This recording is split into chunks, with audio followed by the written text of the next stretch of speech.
volta, minha convidada hoje é Renata Dalpiaz, fonoaudióloga. Eu quero dedicar esse programa para labirintos afetados aí há muito tempo, que sofrem muito com isso. Deise Maciel, presta atenção no programa. Claudete Badalotti, para você também. Sônia Sarquis, para você também. Branca Rubas, para você também.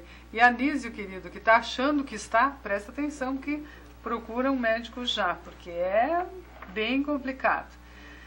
Para você que chegou agora, a gente depois vai postar esse programa no site www.tvsulbrasil.com.br e detsandavale.com.br. Estamos falando de labirintite. Eu perguntei até para Renata se é o mal do século, porque todo mundo tem labirintite. E ela é muito... Todo mundo não, mas eu acho que os afins se unem, né, Renata? Quando tu começa a falar, um tem, o outro tem, muita gente mesmo. Por isso eu fiz essa pauta e eu acho que a gente pode auxiliar as pessoas nesse sentido. Renata, Com certeza. Quem teve labirintite sempre vai ter? Quem teve a primeira vez? Não necessariamente. O importante seria, a partir do momento de uma primeira vez, diagnosticar a causa e tratar. Né? O que acontece com as pessoas normalmente? Elas tomam uma medicação, às vezes não tomam nada, passa naturalmente, ou tomam medicação alguns dias só. Assim que cessam os sintomas, elas param. Não vão investigar o que realmente aconteceu. Então, a chance de retornar é possível, mas pode ser pela mesma causa ou por outras causas também. Mas não quer dizer que vai ter a vida inteira. O importante é, se der uma crise, ou assim, no momento que tiver, ir até o final do tratamento. Né? Sem dúvida. Exatamente, para terminar porque ela com o pode tratamento. voltar. Pode voltar. Eu já vou te perguntar dos cristalzinhos, mas eu acho que é importante a gente falar, porque todo mundo fala assim, isso é estresse. É do estresse, é de tensão, é de estresse. Mas triglicerídeo, colesterol, ácido úrico, essas coisas também pode alterar? Também. E desencadear vamos falar correto, então, uma labirintopatia? Sim. São causas chamadas metabólicas, né? Então, podem ocasionar, sim, inclusive alteração hormonal também, né? Exatamente, podem acontecer, principalmente então, nas mulheres. No meu caso, nesse momento de reposição hormonal, de vocês meninas, dos meninos também, porque os meninos têm andropausa, né? Exatamente. Então, há que se investigar tudo isso primeiro. Exatamente. E se o médico faz toda essa investigação, né, a princípio, toda essa investigação para descartar. E para cada um é um procedimento. Se for uma questão aqui de triglicerídeo, é um outro estilo. Mas a manobra sempre vai existir, Renata? Não, vai depender de cada caso. Né? Então, vamos supor, a gente faz a avaliação vestibular completa, com a parte audiológica inclusa, e dependendo do resultado em que a gente encontra neste exame, o que a vectoeletroencefalografia vai avaliar? Vai nos dizer se é uma alteração periférica ou se é uma alteração central. Então, ela vai nos dar a primeira ideia. Se está cometendo um labirinto ou os dois, né? O que pode estar acontecendo aí? Então, dependendo do resultado, que a gente vai ter o tratamento em cima disso. Um labirinto ou os dois, tu quer dizer o esquerdo ou o direito? Exatamente. Nós temos 2 labirintos. Quer dizer que eu posso, na minha crise, por exemplo, poderia ser um só afetado e eu tenho a sensação que é os dois, é isso? Na verdade, que é os dois lados, no caso, sim, né? Um lado sempre vai ser mais forte. No teu caso, né? Foi um labirinto só afetado, né? Mas a sensação a sensação é muito desconfortável. Então, você não tem noção, só tem noção quando a pessoa, no caso das manobras, a gente vai realizar, se for diagnosticado que a chamada VPPB, vertigem postural paroxística benigna, que é a vertigem mais comum que a gente encontra hoje em dia. Tá? Então, quando é que o paciente se queixa disso? Movimentos de cabeça, principalmente deitar na cama, levantar, olhar para cima, movimentos rápidos de cabeça. Então, isso nos leva a pensar numa VPPB, tá? Que é a coisa mais comum, vamos dizer assim. A mais, nos nossos dias é a mais comum, mas nem todas são VPPB. Então, diagnosticando VPPB, a gente vai para a manobra de reposicionamento, tá? Não diagnosticando VPPB, a gente pode fazer a reabilitação vestibular, que a gente chama. Que são exercícios que a gente vai fazer. Para cada paciente existe um protocolo individualizado. Tá? Então, a gente vai investigar o que está mais afetado no paciente. Se é o sistema visual, se é o sistema vestibular ou se é o sistema chamado proprioceptivo. Tá, quando a gente está fazendo as manobras lá, eu disse um dia para Renata assim, olha, eu tenho a sensação do que meu olho está que nem o do Zacarias dos Trapalhões, sabe quando ele fazia aquele olhinho assim? Porque ela me disse, nossa, a tua crise está muito forte. Quando fez com os eletrodos, tudo bem, deu para entender, porque leu lá, né, acusou. Mas olhando no meu olho, eu disse, Renata, tem a sensação que o meu olho fica que nem os... Daí tu me disseste, não, não tem a sensação, o olho fica. Como é que o olho se solta ali, por quê? Na verdade... Dá a sensação que está solto mesmo. A gente fez a manobra diferencial que a gente chamada Dixon-Pike, onde a gente faz uma manobra, né, desce rápido a cabeça do paciente, a gente segura a cabeça e aí a gente provoca, na verdade, por causa do vestíbulo, o nosso reflexo chamado vestíbulo ocular, ele vai se manifestar ali. Então, quando a gente faz essa manobra, o paciente fica solto, ele fica meio perdido. Então, o que acontece? Quando tem o nistagmo, ele aparece nesta posição e o olho fica realmente balançando. Né? Ele mexe, então ele tem várias posições que ele pode ocorrer, né?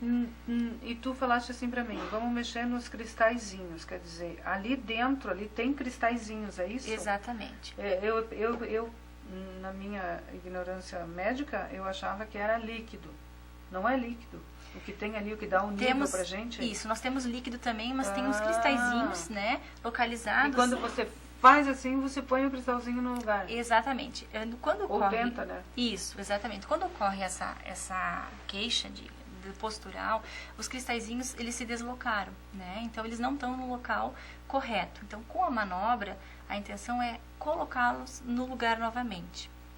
Renata, isso significa que eu posso tirá-los do lugar com alguma manobra, algum gesto, alguma atitude física minha? Eu posso desvirtuar isso aí? Não. Pode. As causas são várias. Desde um traumatismo pode ocorrer, né? Ou uma batida, por exemplo. Exatamente. Um soco, uma coisa muito alta. Não é tão comum, mas Sim, pode ocorrer. Mas pode acontecer. Pode ocorrer. Tá, e criança, me diga uma coisa, porque eu acho que isso é muito perigoso em função de que só quem tem realmente para saber o quanto é apavorante. E é muito perigoso porque a gente perde o sentido, você fica dependente, perde a noção de espaço, de altura. Então, na primeira atitude, o que a pessoa tem que fazer, além de procurar o médico? Deitar, sentar, fazer o quê? Porque ela vem de repente também, né, exatamente. No caso, né, de posicional, você faz a manobra, você faz a posição, você deita ou você levanta e você sente mal-estar. Né? Então, a pessoa tem que tentar evitar, ela, sem querer, ela acaba evitando, né, de fazer essas posições rápidas de cabeça. Isso neste caso. Se ocorre a chamada tontura não rotatória, né, que é a sensação que as coisas não estão girando, é uma sensação de desequilíbrio, né, tem que saber qual é a causa, né, porque pode ser desde uma causa psicológica como alguma doença ou alguma outra alteração. Então, a pessoa vai se cuidar, não vai andar sozinha, né? Não vai ficar em casa. Sem dirigir. Exatamente, principalmente não vai poder dirigir. Se tiver em crise, nem pensar, né? Não ficar sozinha, porque pode ocorrer quedas, né? Se machucar. Então, tem que tomar alguns cuidados. Renata, outras doenças, por exemplo, tumor, alguma outra coisa, algum outro problema assim, cerebral, ele pode ter esses sintomas de labirintite? Que daí, por exemplo, vá se investigar a labirintite e descubra-se outra coisa. Exatamente. A gente não quer apavorar ninguém, mas em contrapartida a gente quer que todo mundo fique ligado. Exatamente. Tumores cerebelares de fossa posterior, de nervo auditivo, schwannoma, várias coisas podem... Aí a gente classifica como uma alteração central. Porque a sensação é horrível mesmo. Eu tinha a sensação que, além de ficar louca, que eu tinha alguma coisa dentro da minha cabeça. E como eu te perguntei antes, eu estava lendo até, né? Daí a gente vai fuçar lá e vai ler sobre tudo. Que seriam manifestações que poderiam ocorrer a partir dos 40, dos 50. Mas isso não é real. Vamos dizer assim, onde tem uma incidência maior. Né? Inclusive, dos 40 a Renata, esse aí já não estaria mais ou menos direcionado na questão hormonal? A gente pensa nisso, né? A questão hormonal, 40, 50 anos. Um processo natural, né? Exatamente. Mas pode ocorrer, né, em crianças, adolescentes então, eu ia te perguntar, e adultos. Pode acontecer em criança? Pode. E como é que a mãezinha em casa vai prestar atenção? Num bebê não. Bebê não dá. Não. Mas numa criança, ela vai se queixar de... Vai se queixar, ou de muita dor de cabeça, ou tem falta de equilíbrio, a criança se bate muito. Então, algumas observações devem ser realizadas. E prestar atenção, porque a criança vai se manifestar. Não é tão comum, mas pode ocorrer. Então, não é dos 40 a 50, não. Infelizmente, porque daí a gente já poderia prevenir, né? Que não é o caso aqui. E falando em prevenir, após o momento que eu fizer o meu tratamento, que eu fiz 3 manobras, né? Depois fugi da doutora, né? E daí depois voltei. Eu alinhei, né? Então, eu tenho que fazer uma manutenção para não voltar naquilo, para não sentir mais aquelas coisas horrorosas. O que acontece? Cada caso é um caso. Nós temos, vamos colocar em porcentagem, 95% das pessoas que têm VPPB, uma porcentagem grande com uma manobra resolve. Uma porcentagem um pouquinho menor com 2 manobras. E uma porcentagem um pouquinho menor, é necessário 3 manobras. Tá? No seu caso, precisa 3. Não podia ser diferente. E temos uma pequena porcentagem em que as manobras também não resolvem. Ou resolvem parcial. Né? Mas o que eu acho mais bacana disso, Renata, essa questão dessa fisioterapia, posso chamar assim, que a gente está chamando de manobra, enfim, é que você, na maioria das vezes, não tem necessidade do medicamento, né? Que a manobra em si, ela resolve. Então, quanto menos medicamento, melhor, né? Tanto melhor. Mas tem casos que às vezes é interessante fazer uso da medicação no momento da reabilitação, tá? Para depois ir suspendendo a medicação, para o sistema se mantendo, né? Só com os exercícios. A minha, por exemplo, eu não sabia que ela ia voltar, mas eu estava recebendo alguns avisos. Que de vez em quando me davam, eu tenho a impressão, me dava uma tontura assim, como se ela fosse em linha reta a tontura, tu consegue me entender? Uma loucura da minha cabeça. Sabe, me dava uma tontura assim que puxava, parecia que ficava zunindo, né? Mas eu jamais ia pensar que fosse me dar uma crise deitadinha, quietinha, daqui a pouco quase enlouqueci. Que das 3 foi a mais forte e espero que seja a última. Então eu não tenho necessidade, ou sim, dependendo de cada caso, de fazer uma manutenção com medicação. Olha, nós vamos partir agora para uma reabilitação, né, vestibular que a gente chama. As manobras já cessaram. Então, assim, vai depender, isso não quer dizer que não possa ocorrer, mas por outras causas, né? Não quer dizer que seja da mesma intensidade e de tudo como ocorreu. A gente espera que não.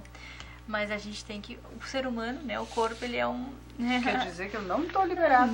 Não está liberado. Ninguém está liberado. Aliás, eu acho que... Porque, assim, é constante que a pessoa, quando ela tem a labirintopatia, que ela diz, eu tenho labirintite. Por mais que ela tenha... Porque essas crises são verdadeiramente horríveis. O que você tem depois é uma coisinha que dá para administrar, são algumas vertigenzinhas, mas nem se compara, nem brincando não se compara. Mas são vertigenzinhas fraquinhas. Então, por exemplo, por isso que a pessoa diz, eu tenho labirintite. A outra, eu também tenho labirintite. Mas quando a crise é aguda mesmo, há necessidade desse... Intervenção, exatamente. De intervenção. Sim, né? sim.